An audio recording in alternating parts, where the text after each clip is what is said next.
Assalamualaikum warahmatullahi wabarakatuh. Kami dari kelompok 5 yang beranggotakan 3 orang, saya sendiri atas nama Putri Ramadhani dan teman-teman saya atas nama Nur Faiza dan Alfira. Kami akan mempresentasikan materi mengenai teori perdagangan internasional. Teori perdagangan internasional adalah serangkaian konsep ekonomi yang digunakan untuk menjelaskan pola dan motivasi di balik perdagangan antara negara-negara. Permintaan terhadap suatu barang ditentukan oleh beberapa faktor antara lain. Yang pertama, harga barang itu sendiri. Yang kedua, harga barang lain yang terkait erat dengan barang tersebut. Yang ketiga, pendapatan rumah tangga dan pendapatan rata-rata masyarakat. Yang keempat, corak distribusi pendapatan di masyarakat. Yang kelima, jumlah penduduk. Dan yang keenam, ramalan atau ekspektasi mengenai keadaan di masa yang akan datang. Pengertian hukum permintaan suatu pernyataan yang menyatakan bahwa makin rendah harga suatu barang, maka semakin banyak permintaan akan barang tersebut.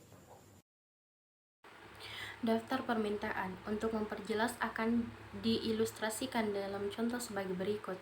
Tabel pertama, permintaan terhadap buah durian pada berbagai tingkat harga. Nah, dari tabel di atas diilustrasikan tentang permintaan buah durian pada berbagai tingkat harga. Hal tersebut jelas bahwa makin tinggi harga buah durian, maka semakin sedikit jumlah buah durian yang diminta, dan sebaliknya pada harga 100.000 hanya 100 buah yang diminta. Sedangkan pada harga 20.000 maka permintaan akan buah durian meningkat menjadi 450 buah. Perlu kita ingin bahwa di dalam contoh ini faktor-faktor yang berpengaruh lainnya dianggap tetap atau ceteris paribus. Nah, kurva permintaan pada tabel 1 dapat kita menggambarkan kurva permintaan pada sumbu tegak digambarkan berbagai tingkat harga, sedangkan pada sumbu mendaftar digambarkan sebagai jumlah buah durian yang diminta. Nah, pada gambar di atas kurva permintaan DD terdapat 5 buah titik, yaitu A, B, C, D, dan E. Nah, masing-masing titik tersebut menggambarkan keadaan yang berbeda-beda. Pada titik A ini menggambarkan jumlah buah durian yang diminta adalah 100 buah dengan masing-masing buah durian seharga 100.000. Pada titik E menggambarkan jumlah buah durian yang diminta adalah 450 buah dengan masing-masing buah durian seharga 20.000. Pengaruh faktor selain harga terhadap permintaan. Yang pertama, harga barang lain. Hubungan antara satu barang dengan barang yang lain dapat dibedakan menjadi 3 jenis, yaitu yang pertama, barang pengganti. Nah, suatu barang dinamakan barang pengganti apabila barang tersebut dapat menggantikan fungsi barang lain tersebut. Teh dan kopi adalah barang yang dapat saling menggantikan fungsinya. Seseorang yang biasa minum teh sangat memungkinkan dapat menerima kopi apabila teh tidak ada, dan sebaliknya. Adapun yang kedua, barang pelengkap. Nah, barang pelengkap ini suatu barang dikatakan barang pelengkap apabila suatu barang selalu digunakan bersama-sama dengan barang lain. Gula adalah barang pelengkap dari kopi atau teh, karena pada umumnya kopi dan teh yang kita minum harus dibubuhi gula. Adapun yang ketiga, barang netral. Nah, barang netral ini dikatakan apabila antara kedua jenis barang atau lebih tidak mempunyai hubungan yang erat. Misal, permintaan terhadap gula dan sepatu. Perubahan permintaan terhadap gula tidak akan mempengaruhi permintaan sepatu. Nah, demikian pula sebaliknya. Sehingga apabila dua macam barang tidak mempunyai hubungan yang erat, maka perubahan terhadap permintaan salah satu barang cenderung tidak akan mempengaruhi permintaan barang lainnya. Nah, adapun yang kedua itu pendapatan masyarakat. Pendapatan masyarakat ini merupakan faktor yang penting dalam menentukan corak permintaan terhadap berbagai barang. Perubahan pendapatan cenderung selalu menimbulkan perubahan terhadap permintaan. Berdasarkan sifat perubahan permintaan apabila pendapatan berubah. Nah, suatu barang dapat dikatakan menjadi 4 jenis, yaitu barang inferior, barang esensial, barang normal, dan barang mewah. Nah, kalau barang inferior itu merupakan suatu jenis barang yang banyak diminta oleh masyarakat yang mempunyai pendapatan rendah. Sebagai contoh yang umum di Indonesia, jagung, ketela, umbi, dan lain-lain. Nah, pada masyarakat yang berpendapat rendah, masyarakat dapat mengkonsumsi jagung, ketela, umbi, dan lain sebagainya, pengganti beras. Nah, adapun barang esensial. Barang esensial ini merupakan barang yang sangat penting artinya dalam kehidupan masyarakat sehari-hari. Barang ini biasanya merupakan barang kebutuhan pokok yang harus dikonsumsi oleh untuk menopang hidup manusia seperti 9 kebutuhan pokok. Nah, adapun barang normal. Nah, di mana ini barang dapat dikategorikan sebagai barang normal apabila barang tersebut mengalami kenaikan jika terjadi kenaikan pendapatan. Contoh adalah sepatu, peralatan rumah tangga, dan lain-lainnya. Nah, faktor yang menyebabkan terjadinya peningkatan permintaan apabila terjadi kenaikan pendapatan adalah kenaikan pendapatan akan menambah kemampuan untuk membeli barang lebih banyak. Dan peningkatan pendapatan memungkinkan seseorang untuk meningkatkan mutu kehidupannya. Nah, adapun barang mewah. Barang mewah ini merupakan barang yang dapat dikonsumsi apabila pendapatan seseorang sudah relatif tinggi. Apabila untuk mendapatkan barang tersebut juga dibutuhkan biaya yang tinggi pula, misal emas, permata, mobil, atau produk terbaru, dan sebagainya. Adapun yang ketiga, distribusi pendapatan. Sejumlah pendapatan masyarakat yang tertentu jumlahnya akan menimbulkan corak permintaan masyarakat yang berbeda pula. Nah, apabila pendapatan tersebut diubah corak distribusinya, sebagai contoh, apabila pemerintah menaikkan pajak bagi orang kaya dan hasil pajak tersebut diberikan sebagai subsidi bagi orang yang tidak mampu, maka corak permintaan terhadap berbagai jenis barang akan mengalami perubahan. Nah, barang-barang yang biasanya dikonsumsi oleh orang kaya cenderung akan menurun, sedangkan barang-barang yang biasanya dikonsumsi oleh orang yang tak mampu akan meningkat, minimal kualitasnya.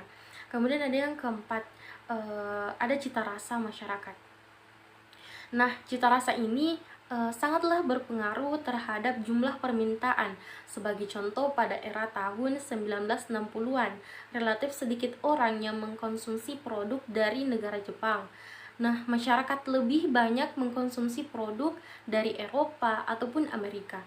Adapun yang kelima itu jumlah penduduk. Nah, sekarang itu pertambahan jumlah penduduk tidak secara otomatis akan menambah jumlah permintaan. Biasanya pertambahan penduduk akan diikuti oleh perkembangan dalam kesempatan kerja. Nah, perkembangan ini kesempatan kerja akan meningkat jumlah orang yang menerima pendapatan dan akhirnya menambah daya beli atau konsumsi di masyarakat. Adapun yang keenam yaitu ekspektasi masa depan. Nah, perubahan-perubahan yang sekiranya akan menguntungkan di masa yang akan datang akan mengakibatkan orang berlomba-lomba untuk berusaha mengkonsumsi terhadap barang tersebut minimal sebagai investasi. Selanjutnya, teori penawaran. Nah, perilaku penjualan dalam menawarkan barang pada berbagai tingkat harga dipengaruhi oleh beberapa faktor. Secara umum, faktor-faktor tersebut antara lain adalah yang pertama, harga barang itu sendiri, terus yang kedua harga barang lain yang sejenis, kemudian ada yang ketiga yaitu biaya produksi, dan yang keempat adalah teknologi. Hukum penawaran menyatakan bahwa semakin tinggi harga suatu barang, maka semakin banyak jumlah barang yang ditawarkan. Sebaliknya, semakin rendah harga suatu barang, maka semakin sedikit jumlah barang yang ditawarkan. Bisa dilihat pada contoh daftar penawaran. Pada daftar penawaran tersebut dapat dilihat ada beberapa kondisi buah durian yang dimisalkan menjadi A, B, C, D, E, yang dimana setiap kondisi tersebut memiliki harga dengan jumlah buah durian yang ditawarkan juga berbeda. Pada tabel tersebut menunjukkan bahwa semakin tinggi harga buah durian, maka penjual juga akan menawarkan buah durian dalam jumlah yang banyak. Seperti pada kondisi A dengan harga 25.000, penjual atau produsen menawarkan 1.000 buah durian.